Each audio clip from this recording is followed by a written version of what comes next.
Okey, salam semua. Kali ini saya akan react drama komedi yang bertajuk Dr. Pontianak musim kedua. Jadi Dr. Pontianak 2 lakonan Sharifah Sakinah kembali sebagai Edna. Tapi saya akan react klip ni. Tak tahulah sama ada klip daripada drama sendiri ataupun dia macam klip khas. Jom kita tonton.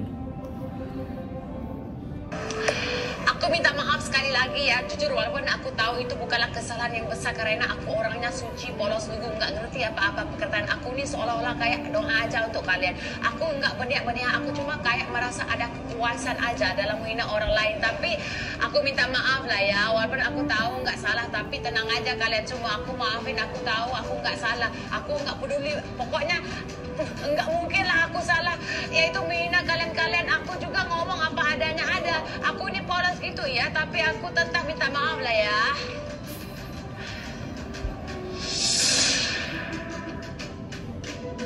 Okey, itu dia. Edna minta maaf. Kenapa dia minta maaf?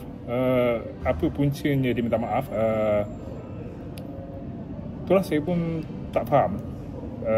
Okey, sekali lagi pada yang menantikan drama ni dah tayang sejak 26 Ogos. So maksudnya dah dekat sebulan dah sebenarnya. Setiap Selasa jam 11 malam. So maksudnya dia tayang setiap seminggu sekali kot. Seminggu sekali lah. Jadi maksudnya kalau sekarang ni dah 4 episod. So kalau drama komedi ni biasanya dalam 13 episod macam tu lah, satu musim ataupun 8. Jadi korang tak tertinggal banyak lah. Tapi nak komen lancar betul bahasa Indonesia yang dituturkan oleh Edna tu. Macam ada skrip depan dia tu. Dan ada yang komen keayuan Edna kerana dia pakai tudung. Pontianak pakai tudung, tiba-tiba pakai tudung. Tiba-tiba macam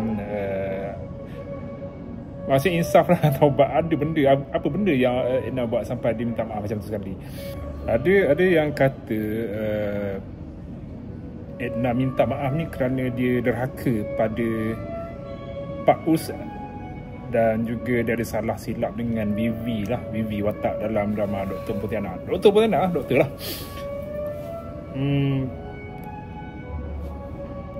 Jadi kalau ikut komen ni dia kata dasar Pontianak derhaka. Tapi Edna memang ni lah ada kait-kait dengan Pak Us lah. Jadi dia dalam satu adegan ni dia macam balik semula kepada Pak Us nak minta maaf. Lepas tu pujuk Pak Us siap drama lagi lah. Dia nak pujuk Pak Us tu siap bawa beg. Beg yang macam orang pindah tu lah. Macam seolah-olah dia kena halau.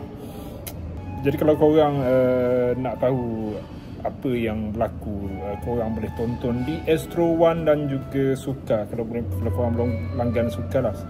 Tak silap saya, Suka dia ada bagi langganan percuma untuk pelanggan baru. So korang bolehlah try kalau nak tonton drama bersiri ataupun sambungan Dr. Pontianak ni yang hit pada musim pertamanya. Sekian.